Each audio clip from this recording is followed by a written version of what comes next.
അഊദു ബില്ലാഹി മിനശ് ശൈത്വാനിർ റജീം. ശപിക്കപ്പെട്ട പിശാചിൽ നിന്ന് അല്ലാഹുവോട് ഞാൻ ശരണം തേടുന്നു.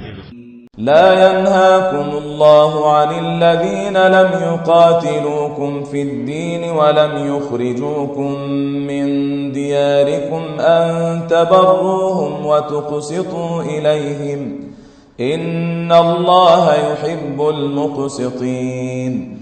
മതകാര്യത്തിൽ നിങ്ങളോട് യുദ്ധം ചെയ്യാതിരിക്കുകയും നിങ്ങളുടെ വീടുകളിൽ നിന്ന് നിങ്ങളെ പുറത്താക്കാതിരിക്കുകയും ചെയ്യുന്നവരെ സംബന്ധിച്ചിടത്തോളം നിങ്ങൾ അവർക്ക് നന്മ ചെയ്യുന്നതും നിങ്ങൾ അവരോട് നീതി കാണിക്കുന്നതും അല്ലാഹു നിങ്ങളോട് നിരോധിക്കുന്നില്ല. തീർച്ചയായും അല്ലാഹു നീതി പാലിക്കുന്നവരെ ഇഷ്ടപ്പെടുന്നു.